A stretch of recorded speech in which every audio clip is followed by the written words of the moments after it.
Y hoy estamos ya en la clase 10. Les había mencionado que les quería enviar un examen, pero antes de hacer el examen quiero darles un resumen de lo que hemos visto hasta ahora para que en estos días puedan contestarlo adecuadamente. Entonces, quiero darles rápidamente un resumen de todo lo que hemos visto. Entonces, en primer lugar, vimos que la plantación de iglesias está basado en el propósito eterno de Dios. Esto nos recordó el amor y la bondad de Dios en escoger a un pueblo para salvar desde antes de la fundación del mundo. Por lo tanto, la plantación de iglesias está en ese propósito eterno de Dios, en ese plan redentor en Cristo. Esa iglesia universal compuesta por todos los redimidos a través de todos los tiempos. Serían o llegarían a ser esa iglesia universal, pero también se reflejaría en iglesias locales ya establecido con la venida de nuestro Señor Jesucristo. Estudiamos la gran comisión, recuerdan, dada por Cristo a la iglesia, y la gran comisión es hacer discípulos, hacer discípulos. Dice, hacer discípulos, habiendo oído, bautizándoles y enseñándoles. Esas tres palabras o tres verbos, habiendo oído, bautizar y enseñarles, quedan subordinados al mandato de hacer discípulos. O sea que hacer discípulos es ir, llevarles el evangelio, bautizarles y enseñándoles todas las cosas que el Señor ha mandado. En esta comisión del Señor vimos que es de carácter imperativo. O sea, no es una recomendación o algo para dejar retrasar. Es un llamado a través de todos los tiempos a la iglesia de Cristo. No debemos esperar, debemos de ir a los inconversos para que vengan, porque ellos no vendrán. Hay que ir a ellos, ir a esas personas como el Señor vino a nosotros. Es un mandato para toda la iglesia, no solo para pastores o líderes de las iglesias. Vimos también lo que es ser un discípulo de Cristo. Un discípulo en su significado más básico significa un aprendiz. Pero el Señor nos mostró que ser un discípulo de Él involucra más que eso. Es seguir a Cristo en una dedicación total, tomar su cruz y morir cada día a sí mismo. Ser discípulo es totalmente contrario al cristianismo nominal. ¿Qué es ese cristianismo nominal? Yo digo que soy cristiano nada más. No, es un cambio radical, una transformación de la vida. Alguien que entiende el costo de seguir a Cristo. Un discípulo es aquel que ama a Cristo obedeciendo sus mandamientos. Un discípulo desea ser como su maestro, imitar su carácter. Un discípulo también sirve a sus hermanos. También en esta gran comisión hablamos de lo que está indicado en relación a ir a todas las naciones. Esto significa que no está limitado al pueblo de Israel, sino a todo pueblo, nación, lengua, raza, si es mujer o si es hombre. No tiene límites en cuanto a estado social, cultural, económico o físico, ya que Cristo proveyó completa salvación para un pueblo. La obra sacrificial de Cristo no tiene acepción de personas. No tiene, a todas las naciones. También hablamos de que esta gran comisión nos habla del bautismo, y es claro que los candidatos al bautismo, ¿quiénes son? Los discípulos. Ellos son los candidatos, los transformados, los que han nacido de nuevo. Este bautismo, como la misma palabra lo indica, es por inmersión en agua en el nombre del Padre, del Hijo y del Espíritu Santo, donde la persona ha confesado con anterioridad su fe en Jesucristo y su arrepentimiento por los pecados.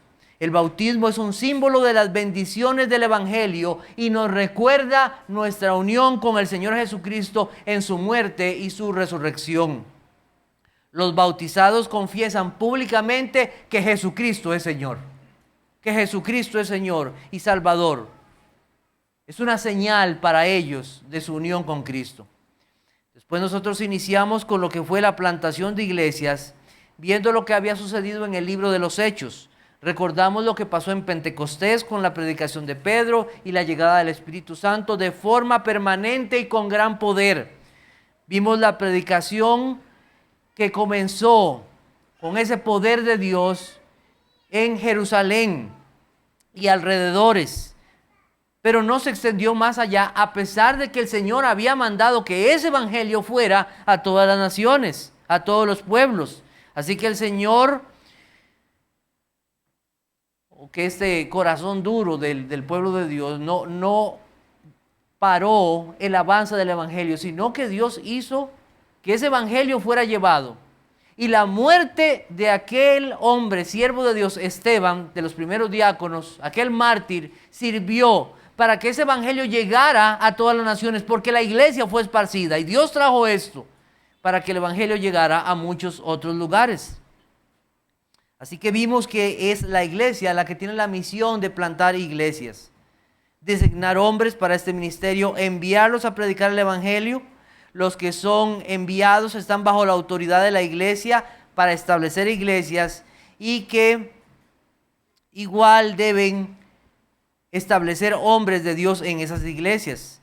También recordarán aquella historia que comentamos acerca de aquel viaje en bus de una gente que fue por Sudamérica. ¿Se acuerdan? Un mal ejemplo, un muy mal ejemplo de lo que alguien podría intentar hacer con establecer iglesias o llevar el evangelio, que no es como se hace. Después recordamos Mateo 9:35 al 38 y Lucas 10:2, donde recordamos: rogad al Señor de la mies que envíe obreros a su mies. ¿Recuerdan? Y estudiamos un poco acerca de eso. Hombres llamados por Dios para servir a su reino. Hablamos también entonces de Bernabé. ¿Se acuerdan de Bernabé? Que nos sirvió de ejemplo para considerar el tipo de obreros. Hombres con un corazón para servir al pueblo de Dios, hombres llenos del Espíritu Santo, hombres con una correcta eclesiología, con un gran deseo de llevar la palabra de Dios, dispuestos a sufrir por causa de Cristo, sujetos a la iglesia del Señor y que tuvieran el don de enseñanza. Hombres que tuvieran presente que las diferencias personales aún entre los siervos de Dios no deben parar el avance del reino de Cristo. Vimos hombres y ¿qué dijimos? Roguemos al Señor que nos dé hombres como estos, como Bernabé. Hablamos del Espíritu Santo, porque el Señor lo envió a la iglesia. El Espíritu Santo, la promesa cumplida, cómo establece la iglesia, cómo da dones, cómo unifica la iglesia, cómo gobierna la iglesia, cómo guía la verdad y cómo dio poder a sus siervos para llevar el evangelio. También hace unos domingos estudiamos el evangelio, ya que no puede haber plantación de iglesias sin evangelio. Es necesario el evangelio.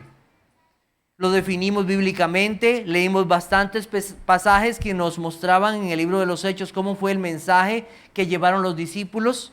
Revisamos las verdades que fluyen del evangelio, cómo todos los hombres tienen un creador al cual darán cuenta por su pecado, cómo la ley de Dios es un complemento al evangelio para llevar a los hombres a Cristo y mostrarles su condición espiritual. Vimos que el evangelio nos señala directamente a Cristo, su vida y su obra, que no pueden ser separadas. Y que los hombres están mandados ¿a qué? Cuando escuchan el evangelio, a creer en Cristo y arrepentirse de sus pecados. Hablamos de que el evangelio no puede ser cambiado, que el evangelio debe ser creído, que debe ser retenido y que debemos de perseverar en él.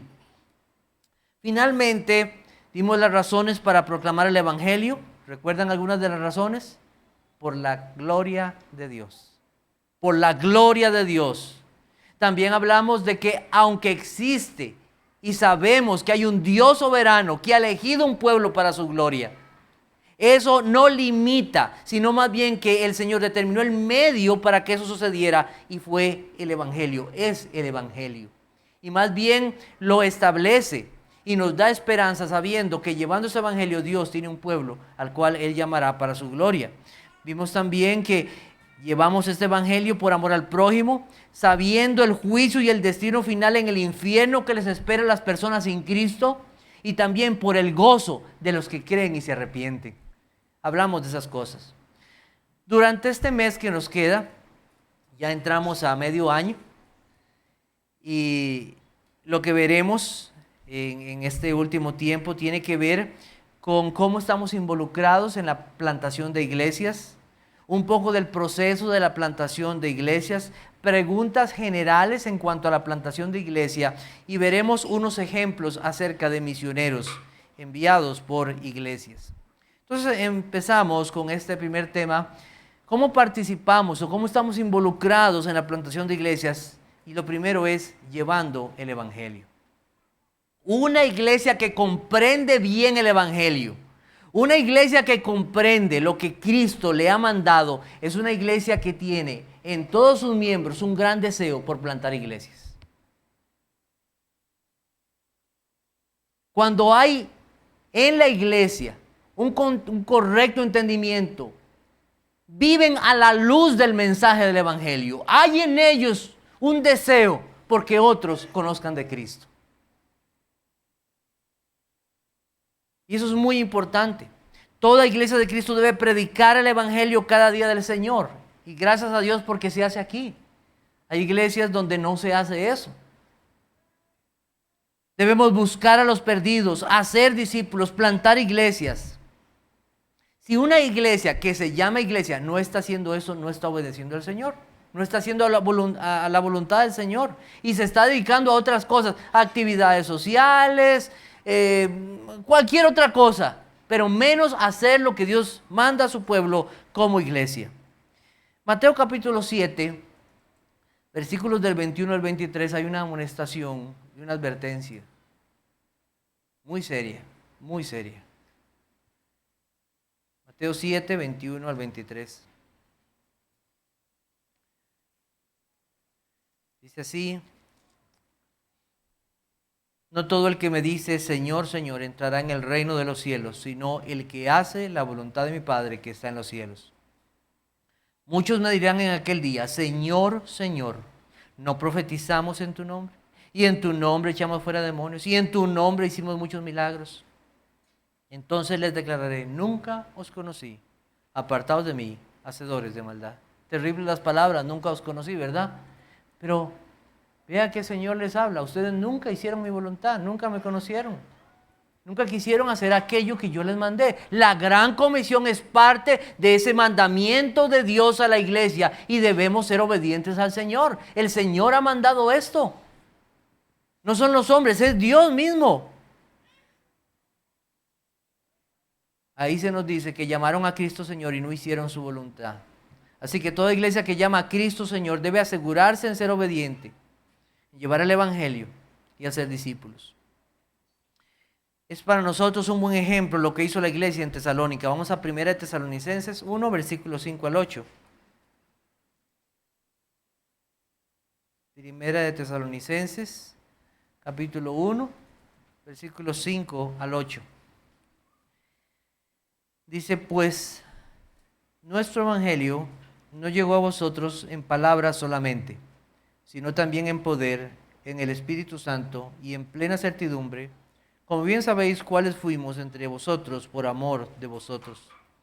Y vosotros vinisteis a ser imitadores de nosotros y del Señor, recibiendo la palabra en medio de gran tribulación, con gozo del Espíritu Santo. De tal manera que habéis sido ejemplo a todos los de Macedonia y de Acaya que han creído, porque partiendo de vosotros ha sido divulgada la palabra del Señor, no solo en Macedonia y Acaya, sino que también en todo lugar vuestra fe en Dios se ha extendido, de modo que nosotros no tenemos necesidad de hablar nada.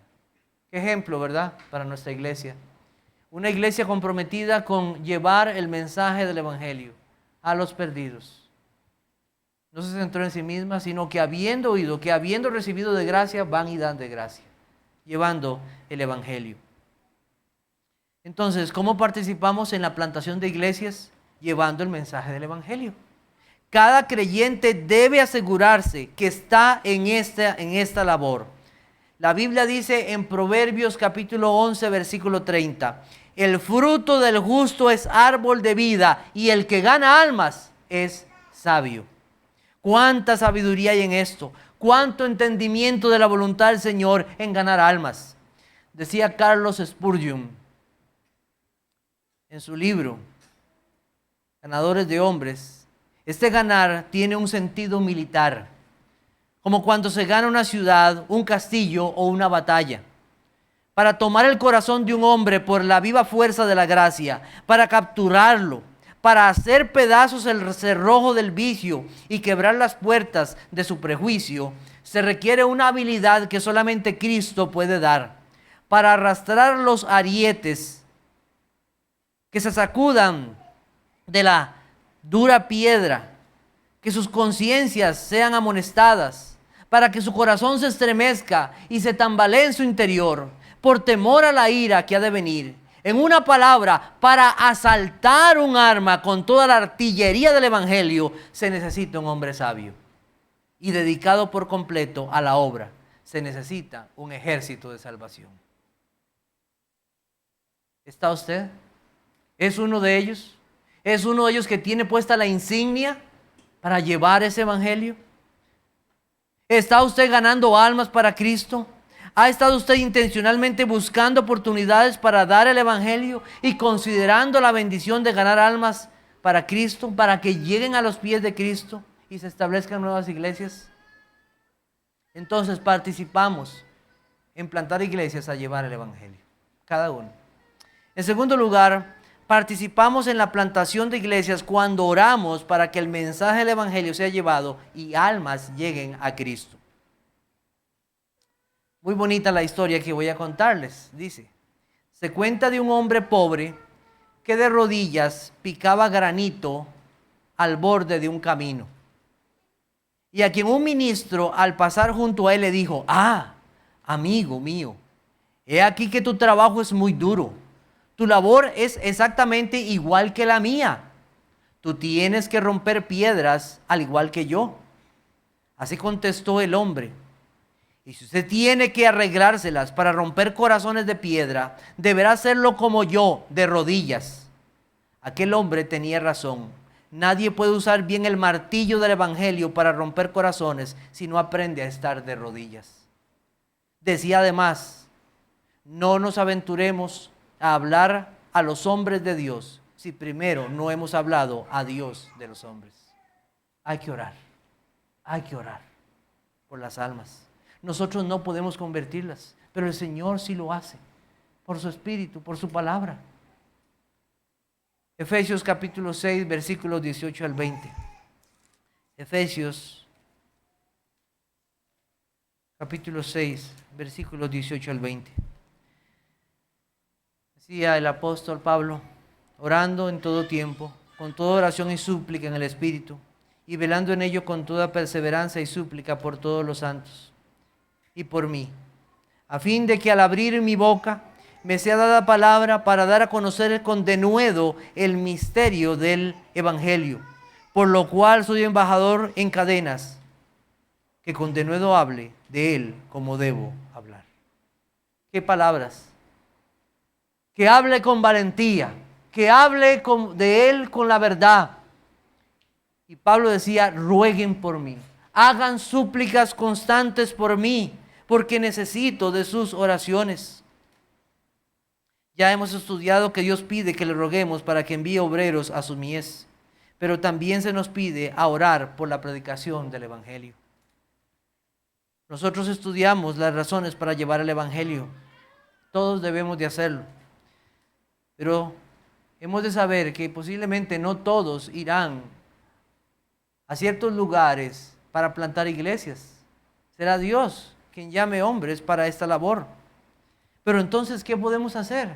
Podemos orar. Cada uno en nuestras casas. Cuando venimos a los cultos de oración de los miércoles, orar por estas razones.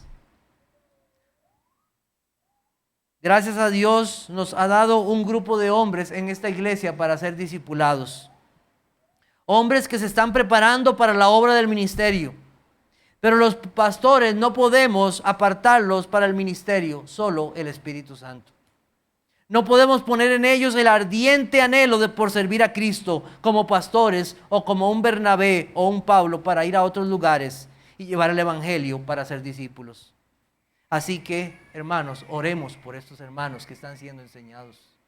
Oremos intencionalmente por ellos, para que sean agregados como aquellos que el Señor envía a su mies. Y también, ¿por qué no orar también por los que están en el campo misionero? ¿Recuerda sus nombres? Los días miércoles. ¿Ha considerado usted preguntar por ellos o averiguar un poco acerca de sus vidas? ¿Qué necesidades hay en sus vidas? ¿Cómo tal vez están pidiendo al Señor llegar a una familia y necesitan, o a un pueblo, y necesitan de las oraciones del pueblo de Dios? ¿Ha averiguado un poco usted acerca de esto? Es necesario. Tenemos una iglesia que plantar en San José, aquí en este país. Y desde ahora debemos orar por los que serán enviados, porque almas sean traídas al Señor. Que Dios provea los recursos para el avance del Evangelio. Que Dios proteja a los suyos del ataque del enemigo, porque ciertamente el enemigo vendrá para poner tropiezo. Que la perseverancia y la súplica no falten. La iglesia de Cristo no ha necesitado de millonarios para hacer su obra o de lujosos edificios para reunirse, pero sí de la oración del pueblo de Dios. Sí, eso sí. Para que las personas lleguen a Cristo, para que se abran las puertas de los cielos y Dios envíe su bendición y los corazones de los hombres sean convertidos. Necesitamos las oraciones. Debemos de pedir también protección de los ataques del enemigo. Él buscará destruir la obra de Dios y en especial a sus siervos.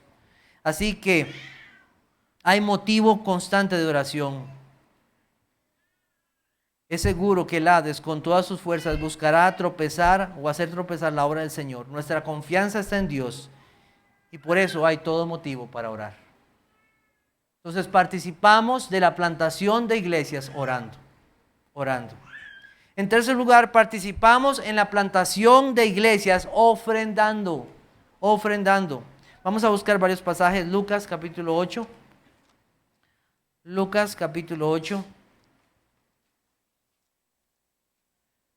Versículos 1 al 3.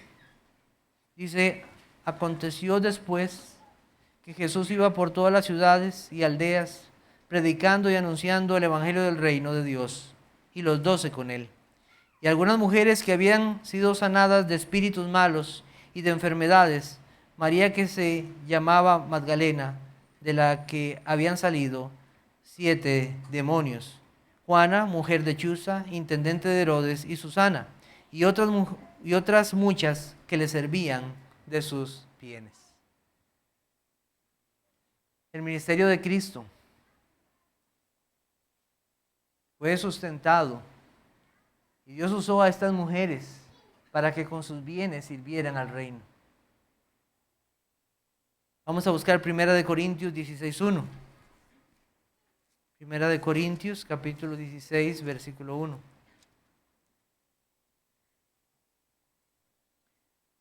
Versículos 1 y 2. Dice: en cuanto a la ofrenda para los santos, haced también vosotros, también de la manera que ordené en las iglesias de Galacia.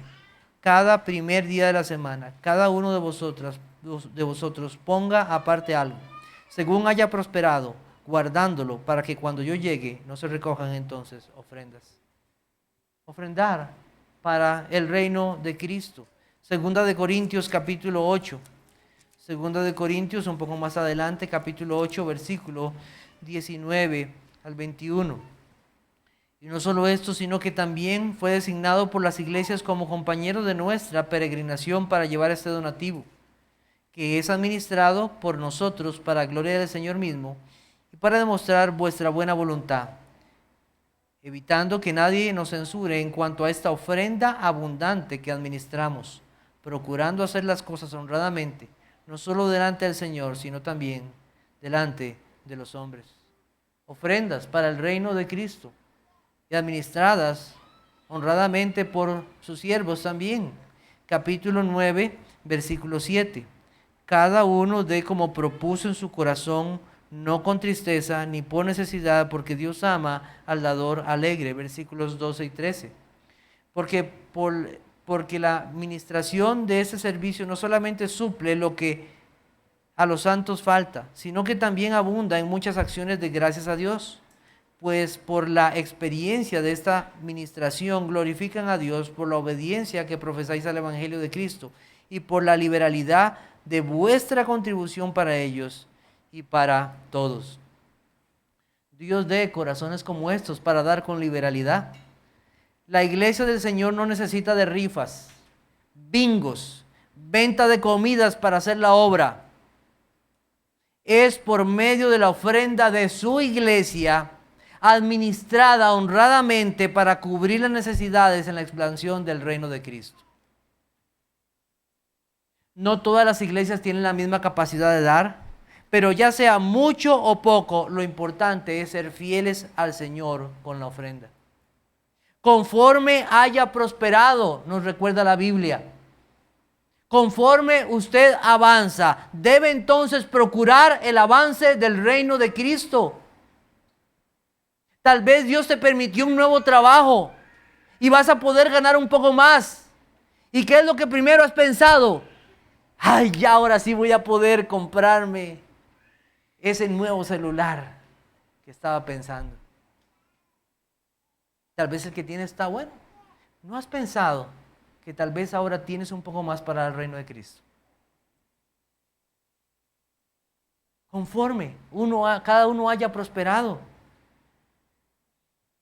Puede ser también que usted de sus bienes pueda servir a Cristo. ¿Cuántas iglesias han comenzado en la sala de una casa?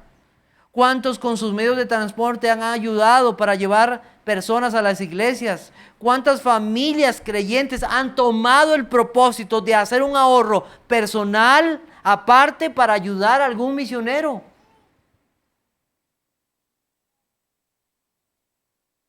Un hombre con su familia que va a plantar una iglesia, especialmente en lugares lejanos, necesita una casa, comida, ropa, zapatos, transporte, todo aquello que es básico y necesario para cuidar a su familia y los recursos para llevar el evangelio.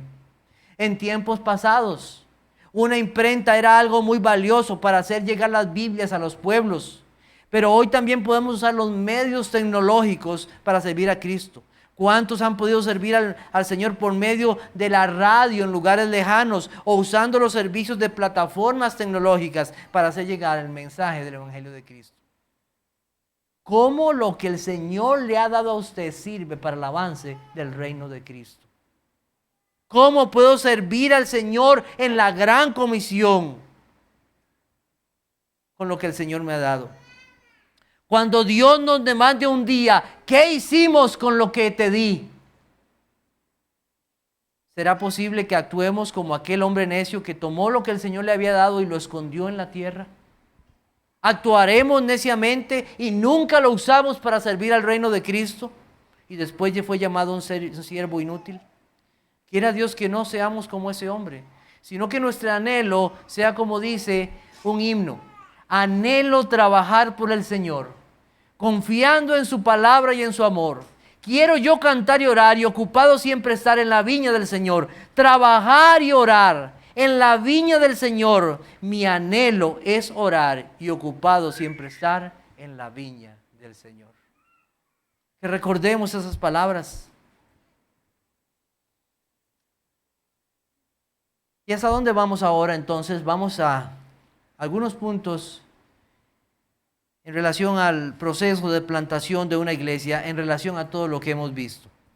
Entonces, en relación a todo lo que hemos visto, ¿cómo inicia o cómo se da el proceso de plantación de una iglesia? Obviamente la iglesia ha orado, ha pedido al Señor y ha sido obediente. Entonces, se comparte el evangelio, se hacen discípulos, se planta la iglesia y se constituye o se designan pastores. También en otras ocasiones, igualmente se comparte el evangelio, se hacen discípulos, se comienza con grupos pequeños.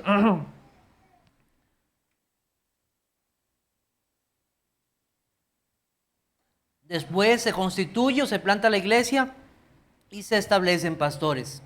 Vamos a ir al ejemplo en el libro de los Hechos. Vamos a buscar Hechos capítulo 13, versículos 1 al 3.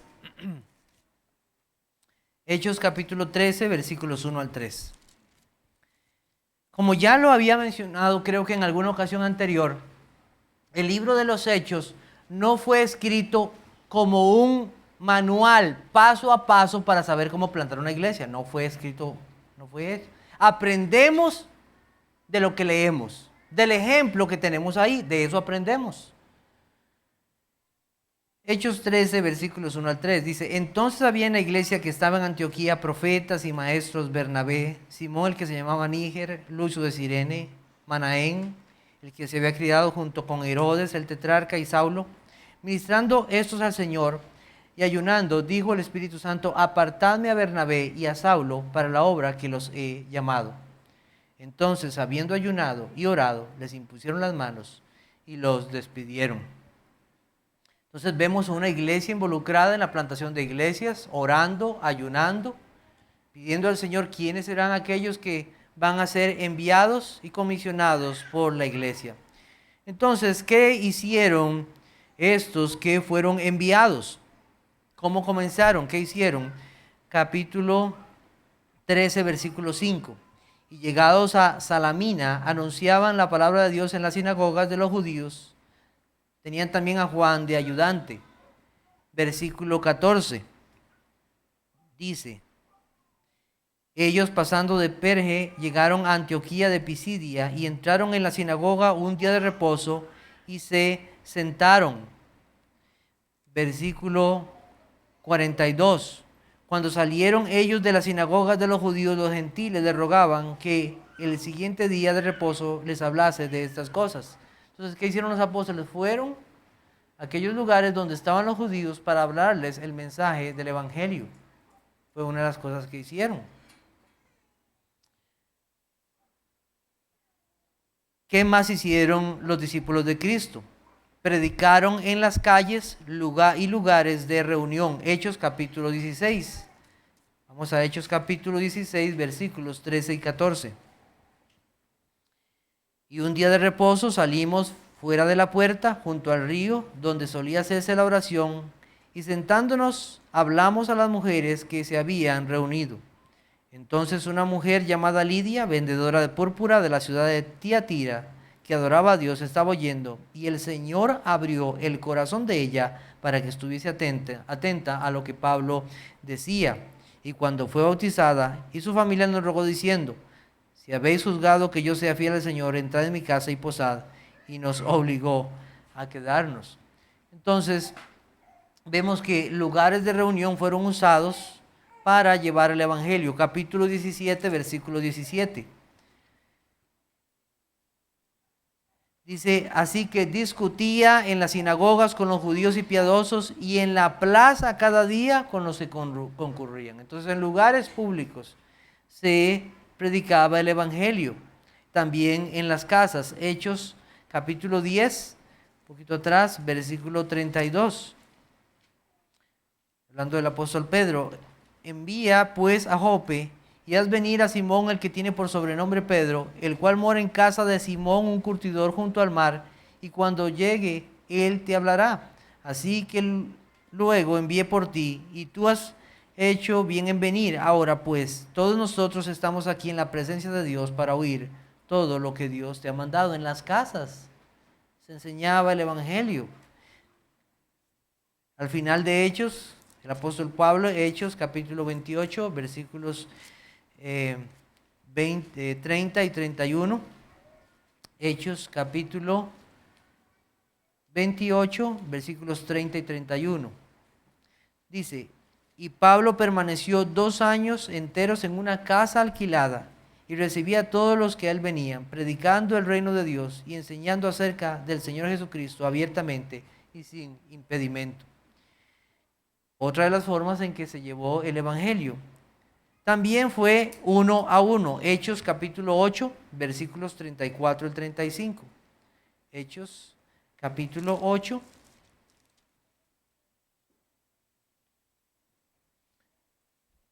Aquí tenemos a uno de los, podemos decir, protodiáconos que el Señor usó en gran manera. Dice: respondiendo el eunuco, dijo a Felipe: te ruego que me digas, ¿de quién dice el profeta esto? ¿De sí mismo o de algún otro? Entonces Felipe, abriendo su boca y comenzando desde esta escritura, le anunció el evangelio de Jesús. Hechos 17, uno que ya habíamos visto. Al final, recordarán de aquella mujer. Vamos a ver, 17, dice: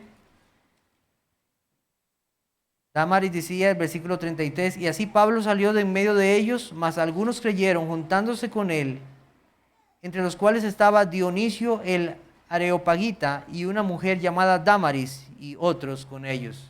Entonces, otra forma fue uno a uno. ¿Cómo debemos comenzar ahora? En este siglo, en estos tiempos modernos. ¿Qué es lo que primero debemos hacer? Debemos asegurarnos de que el método que usemos sea bíblico. Porque como les dije, no hay un paso a paso, pero vemos mucho de lo que podemos hacer. Pero no hay sinagogas ahora para ir, no vamos a hacer eso. ¿Qué es lo que debemos hacer? Lo primero que debemos asegurarnos es que el método que usemos sea bíblico y no usar prácticas humanas, métodos para atraer a la gente que usa el mundo, como conciertos, temas de actualidad, teatro, mimos, etc. En el libro El Evangelismo y la Soberanía de Dios de J.I. Packer dice lo siguiente acerca del método de evangelismo.